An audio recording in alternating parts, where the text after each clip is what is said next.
အားနေမှုတ်တယ်အားနေမှုတ်တယ်ပြရရှိပြတယ်ဘာပြောနာ Hello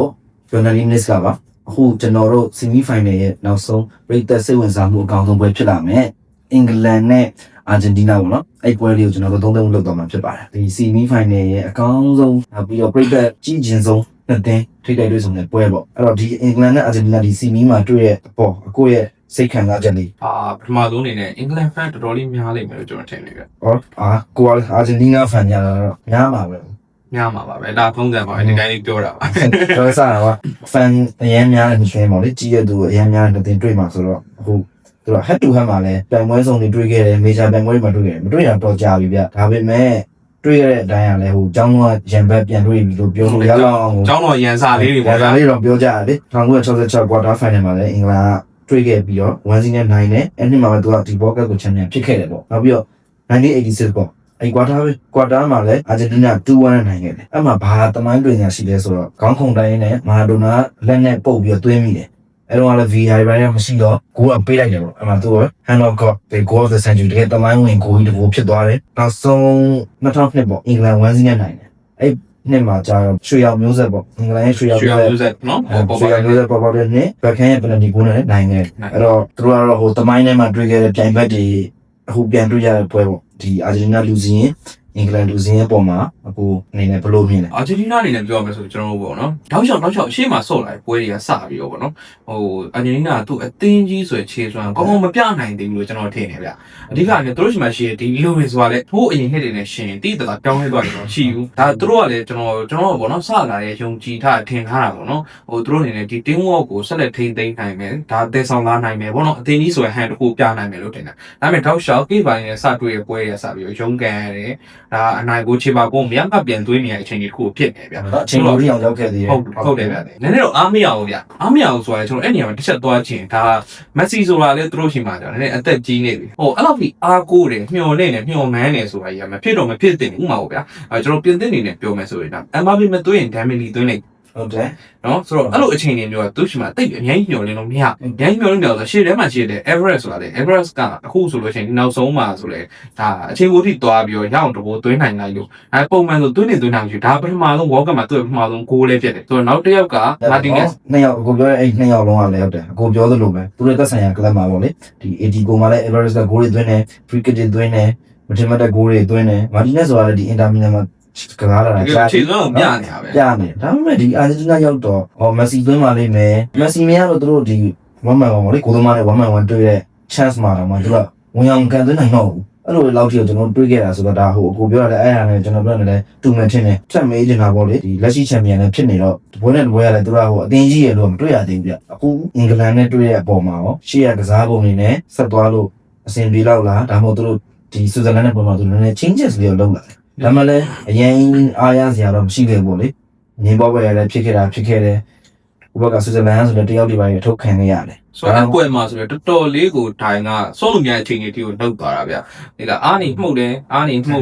်ပြရရှိပြတယ်ဆိုတော့အဲ့လိုအချိန်လေးမှာသူတို့ကနှစ်သိန်းလုံးကလည်းဒါအချိန်နဲ့ကစားနေတဲ့အချိန်မှာတန်ဖိုးကလုံးဝဒေါင်းနေကြတယ်အကြည့်ငယ်လို့ရအောင်ဒေါင်းလာသူတို့ player ဆိုတော့ပိုတော့ဆိုးမှာဆိုတော့ဆက်ပြီးပြောရမယ်ဆိုလို့ရှိရင်ကျွန်တော်ဒီပေါ့နော်ဆူဇန်နဲ့ကစားတဲ့ပွဲမှာဆိုလို့ရှိရင်ဒါအသင်းကြီးဆိုတဲ့ဟန်တကူကျွန်တော်ပြန်ရခုမက်ဆီဆိုတဲ့ရှေ့မှာတော့ချုပ်ရုံးနေရဆိုပွဲပန်းညံတိတာသူအရင်မယုံကန်တာမယုံကန်နိုင်ပါဖြစ်တယ်မင်းတို့ဂိုးမပေးဘူးလားဂိုးမရတော့အဲ့ဆိုရတယ်ပြဿနာမရှိဘူးအာဂျင်တီးနားတင်လုံးထွက်ဆိုတဲ့အနေထားမျိုးဆိုရင်တို့ဘာဆက်လုံးမှလဲဆိုသူကောင်းနေမှာတွေးမိလိမ့်မယ်ကျွန်တော်ထင်တယ်ဆိုတော့အဲ့တော့တို့အတင်းကြီးဟန်ရအောင်သူရမရောက်ကယုံတယ်နောက်ဆုံးအချိန်ပုံမှာဆိုအမားတိုင်းထည့်ပြီးယုံခိုင်းတာပိတ်ပြီးကန်နေတာဗျာသိလားဆိုအဲ့နောက်မှာသူ့ပံ့ပိုးမှုနဲ့အတူ Julian Everest ကသွင်းနိုင်တယ်ဆိုတော့အဲ့ဒါမှပဲကျွန်တော်ဒီပေါ့ဒီအချိန်ပုံမှာပဲနိုင်သွားတာပေါ့နော် penalty ထိမသွားလိုက်ပဲနိုင်သွားဆိုတော့အခုအတင်းကြီးဟန်လေးစပြီးပြန်ပို့လာပြီးတော့ကျန်တဲ့လူတွေရောဘာလုပ်မှာလဲ Martinez လားဒါမှမဟုတ်တီပေါ်လားဟုတ်ကဲ့Julian Everest လားဟောအလဲနဲ့ Martinez လားအလဲခွင်းလဲမှာဆိုလဲရှိတာပဲဒါအဲဆိုဒါအာဂျင်တီးနားမှာတော်တော်တွေ့ရခဲတယ်ကြာဘလို့ဖြစ်သွားလဲတော့မသိဘူးတင်းလုံးကဟို second class player တွေလို့ဖြစ်သွားတယ်သူတို့ club ဒီမှာသူတို့ခြေစမ်းပြခဲ့သလားเนาะဒါကတော့ကျွန်တော်ရဲ့ personal အမြင်ပေါ့လ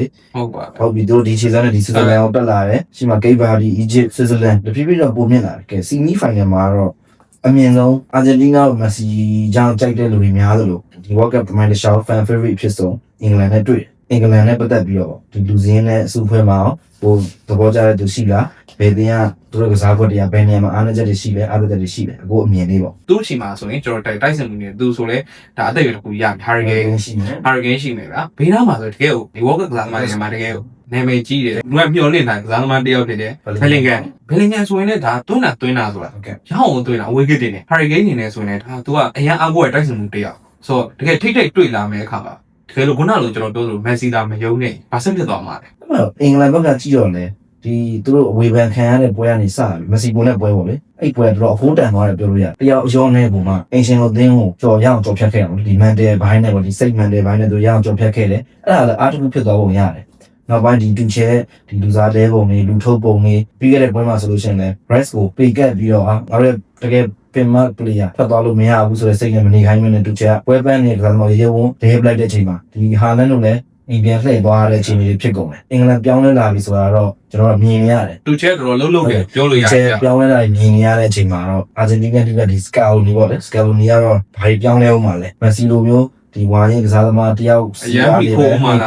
်နေပြီးတော့ပဲခြေတန်းခြေသားအကုန်မထုတ်တော့ဘူးလားမထုတ်ရင်တော့ဒီစိတ်မှာပဲသူရက်ပြီးတတိယနေရာဒီကိုရောက်သွားမှာပဲဗျ ဒီတူချန်နေနဲ့လည်းရန်အနှုတ်လုပ်သွားတာထုံးတဲ့လူကိုထုတ်တယ်ထက်တဲ့လူကိုထည့်ဟိုပိတ်ကပ်ဒီမနေဘူးဗျဟို rice ကိုထုတ်တယ် အစီထည့် လက် တယ် စီထည့်လိုက်တယ်ရအောင်နော်ဆိုတော့ဒီဒါသူတို့အာဆင်နယ်ကပဲရှိခဲ့သူတို့နှစ်ယောက်ပဲတွဲလုံးရအောင်ပြသွားသေးရပဲ အင်္ဂလန်ဆိုတော့ဒီတူချဲဆိုဂျာမနီနီးပြဆိုတော့ဒီအင်္ဂလန်ပြင်ပနီးပြပေါ့တကယ်ပြည်ပနီးပြကိုခန့်ထားတယ်အသင်းကြီးအနေနဲ့ပြည်ပနီးပြခန့်ကြလို့ရှိရင်တော့ဒီလိုမျိုးတူချဲလိုမျိုးလေတကယ်ဥရောပပြည်ဆုံးရှိတကယ်နီးစနစ်ပိုင်းမှာကျင်းရက်တဲ့ပွဲရဲ့ဒီအလှည့်မြောက်သူဖန်တီးနိုင်ငံရှိတဲ့နီးပြမျိုးခန့်တဲ့နယ်လို့တော့ဒီပေါ်တူဂီဘောလုံးဖွဲ့ချုပ်တို့ဘရာဇီးဘောလုံးဖွဲ့ချုပ်တော့မြင်သွားလို့မထင်နဲ့ ဟိုတူချဲကိုခန့်တဲ့ဟာမျိုးကိုဒါတူချဲဘယ်လောက်လှုပ်လဲဆိုတော့သူတို့ပြသွားသူတို့ကလည်းမတွေးဘဲနဲ့တော့မနေဘူးဗျဟိုးဒီရှေ့နှစ်ကပတ်လိုက်မှာလည်းတွေးမှာပဲဒါဘာဖြစ်လဲဆိုသူတို့ရဲ့ခေါင်းမာတဲ့အကျဉ်းတကယ်ပဲလွယ်နဲ့အဲ့လိုမျိုးအဆင်ပြေအောင်လုပ်နိုင်မှာလားဆိုတော့ပြန်မေးစရာရှိတယ် ဒီနှစ်သင်းမှာအဲ့လိုငင်းပွားဖို့ကိစ္စတွေဒီလိမ်ဖယ်လိမ်မဲ့တက်လာတဲ့ကိစ္စတွေကိုပဲအသားပေးပြောနေရတော့ဒီသင်းကလည်း Harry Kane ဆိုလည်းဘယ်လင်ကန်နဲ့တွဲလုံးရနေပြီးတက်လာတယ်လို့ပြောလို့ရတယ်ဒီ Argentina ဆိုလည်း Messi ရဲ့ဒီတက်ရွယ်မှာဒီအခုထိ ဂျုံမကောင်းနေတယ် တော့ကောင်းမယုံနိုင်ကြအောင်ကောင်းအောင်ဂိုးလက်သွင်းလာတယ်ဖန်တီးမှုလည်းပြီးလောက်ထားတယ်ဒီအားနဲ့တက်လာတဲ့အသင်းဆိုတော့နောက်ဆုံး result ဆိုရင်ရောအကိုဘလို့ထင်တယ်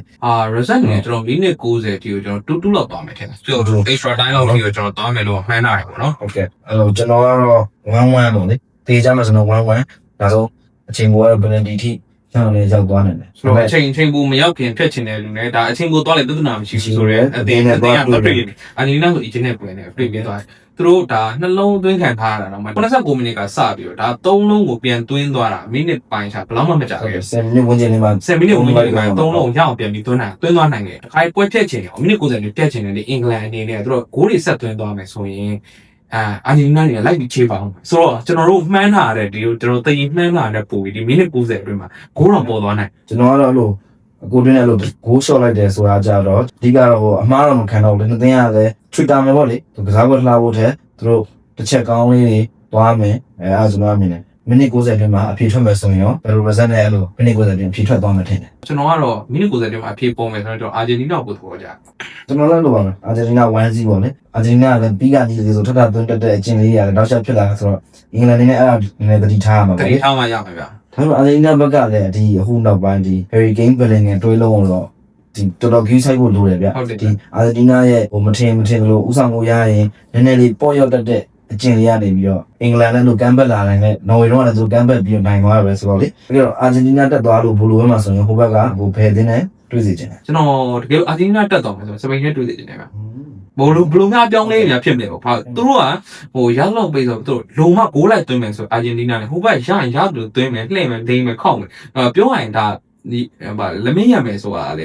ေသူကတားပေါက်ပါပဲ ဟုတ်တယ်သူတို့ မက်ဆီကတားပေါက်ပါပဲ ပုံလေးတောင်တက်လာတယ်ဒီချိုးပြီး ငယ်ဘွားလေးပေါ့ဆိုတော့တကယ်ကိုအိုင်ရောတယောက်အနေနဲ့ဒါကွင်းထဲမှာတွေ့ရတော့မယ့်အချိန်တိုင်းသူဟိုဘယ်လိုမျိုးစုံနေပေါ့ဗျာတည်ပါဆိုတော့ဟိုဟိုနိုင်ချင်းလာမယ့်အတင်းနဲ့ရသလောက်ထိန်းစုံမယ်ဆိုတဲ့အတင်းမှာဘလောက်ဒီပြန်ပြီးဟိုက defense လုပ်သွားနိုင်မျိုးကျွန်တော်စိတ်ဝင်စားရဗျာ အဲ့တော့ကျွန်တော်တို့ဒီတတိယဒီ semi final ပွဲပြီးလို့ရှိရင်ဒီတတိယလူပွဲနဲ့ဒီ final ပွဲစဉ်တွေလည်းကျွန်တော်တို့ဆက်လက်သုံးသပ်ပြီးသွားမယ်နော် ဟုတ်ပါတယ်